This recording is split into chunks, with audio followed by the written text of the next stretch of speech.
How's it going, everyone? I'm Alex from RoofTentInsider.com, and in this video I just wanted to take some time to quickly talk about all of those essentials that you can use for car camping. So whether you're using a rooftop tent or sleeping in your car or even using a ground tent, some of these items will apply. But the biggest thing to keep in mind when car camping is the fact that you can only go where your vehicle can take you. So the first thing on our list is going to be vehicle recovery equipment. Now that would really include a high lift jack, which is absolutely necessary, especially if you're going to be doing some crazy rocky trails where you deflate your tires. Then it's going to be really necessary, but even then it is just a good thing to have, especially if you're going to be on your own and camping in the wilderness. Being able to change your tire on a super uneven surface or bumpy road is going to be crucial. The next piece of equipment you should have for vehicle recovery would be recovery boards. And if you're not familiar with these, it's essentially just long pieces of plastic that you can jam under your tires for those sticky situations where you need to get out of mud or snow, or whenever your vehicle's tires cannot get traction.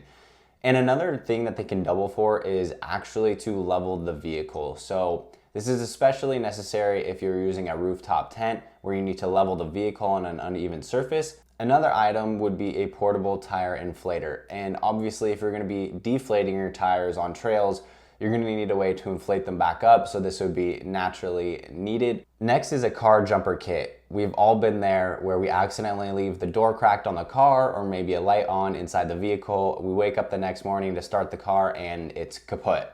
So having this will give you that peace of mind, and you really just want to have all of your bases covered. So having a car jumper kit is truly important. And last but not least, for the vehicle recovery equipment piece, I would highly recommend a tire repair kit.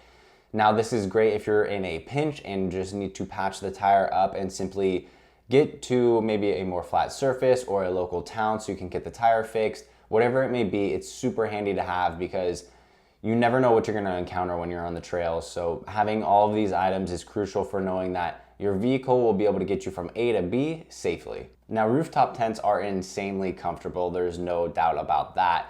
But that 2-inch thick foam mattress sometimes does not have enough cushion. So simply getting a mattress topper is a great way to make the tent even more comfortable. And I would highly recommend it to anybody considering it.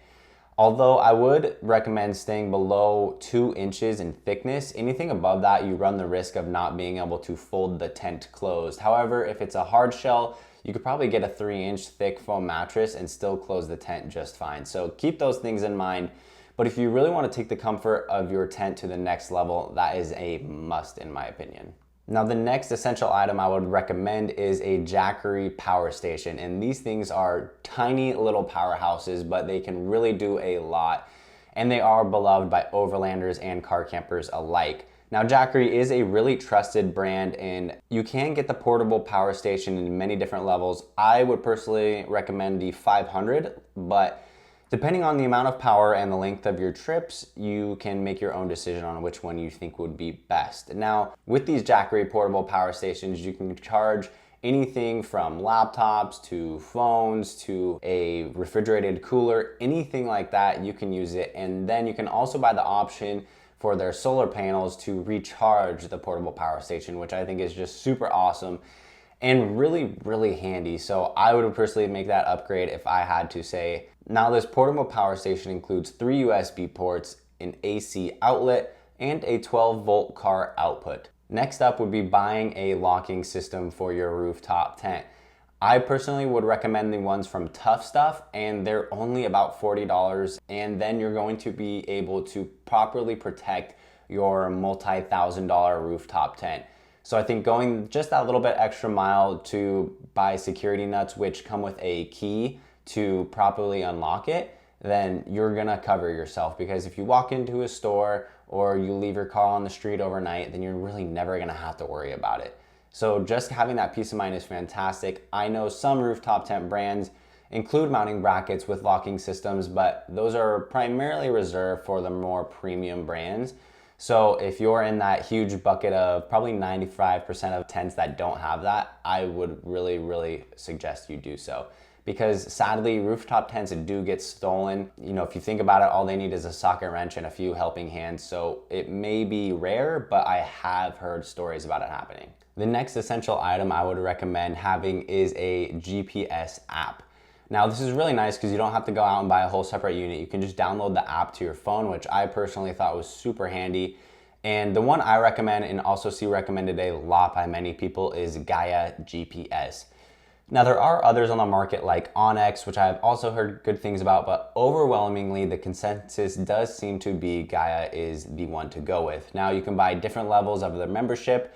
However, it is just super handy to have because you can download an entire map. For example, I just downloaded the whole map of our state. The app is super robust and you can do a lot with it. I would highly recommend it, and it's honestly pretty cheap. It's very reasonable, so I think it is a good buy. Next would be to have enough fans and lighting within the tent. I think this goes with camping in general, but from my experience, using a rooftop tent is challenging, especially when you have to use that ladder at night. So having plenty of lighting inside the tent, on the ladder, and around camp is crucial for safety. I've seen people roll their ankles getting on and out of the rooftop tent, and you don't want that to happen. So having plenty of lighting and then staying nice and cool within the tent.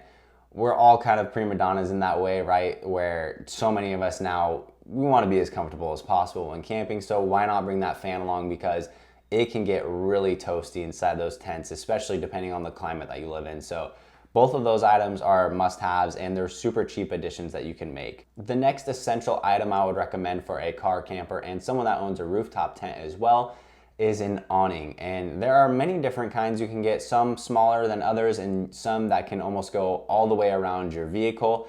But either way, having a nice shaded and sheltered area is great for lounging around, eating, or whatever it is that you want to use that space for, especially if you are in some inclement weather. Now I have links to each of these products below so you guys can check the price out and kind of see what you're looking for.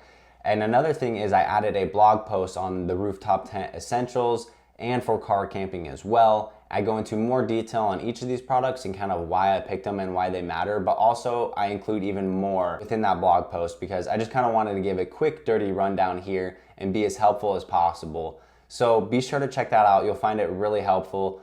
And then also throw a thumbs up if you liked the video and found it helpful. It would mean a lot to me. And also subscribe. We're trying to blow this channel up. I come out with weekly videos on rooftop tents, car camping, camping in general, all of that good stuff. My goal is just to be as helpful as possible. So if you guys do have any questions, please comment below. I'll be sure to help out. And other than that, we'll see you on that next video.